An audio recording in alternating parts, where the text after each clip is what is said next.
If you've ever stared at your ceiling late at night, wondering why you're never enough no matter how hard you try, this story is for you. There was a time I measured my worth by every trophy someone else held, every new bike someone else rode, every smile someone else received. I wasn't born in a big city or under bright lights.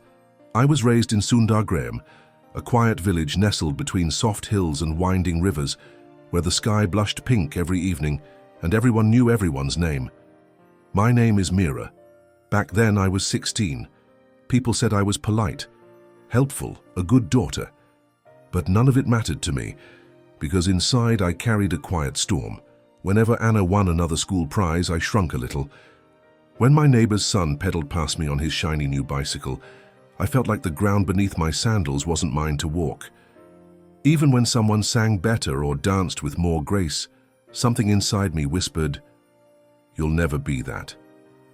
You'll never be enough." It started small, just little tugs at my confidence, but over time they became chains. I stopped enjoying school. I stopped trying. I smiled less. I laughed less.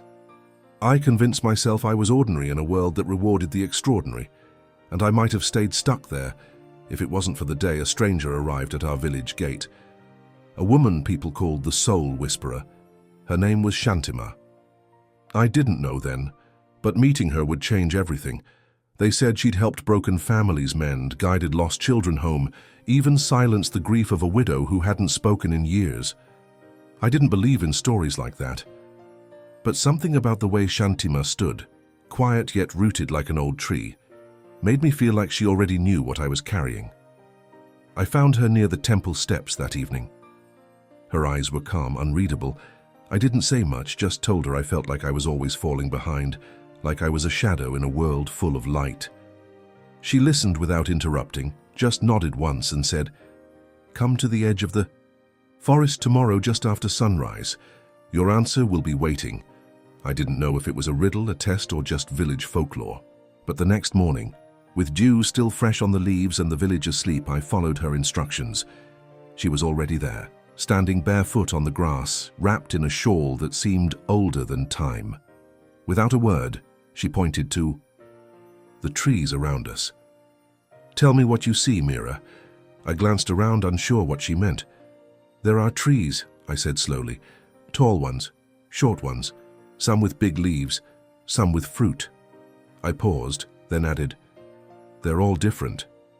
Shantima smiled gently, as if that was exactly what she wanted to hear.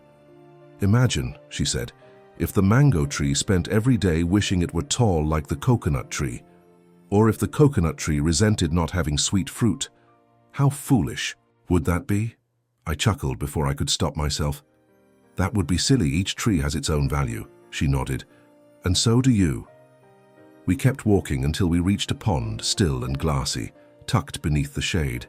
Fish darted just beneath the surface while a bird soared above and landed on a nearby branch. Shantima spoke again, softer this time.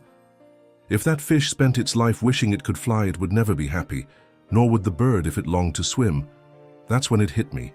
I had spent my entire life trying to fly in someone else's sky, when I was born to swim in my own waters. That single thought echoed through me like a bell ringing in an empty temple. Born to swim in my own waters. For the first time in years, I wasn't trying to rewrite myself. I was just listening. We sat by that pond for what felt like hours. Shantima didn't speak much after that. She didn't need to. The trees, the water, the sky, they were all saying the same thing. Stop trying to be someone else. Be rooted, be still, and grow.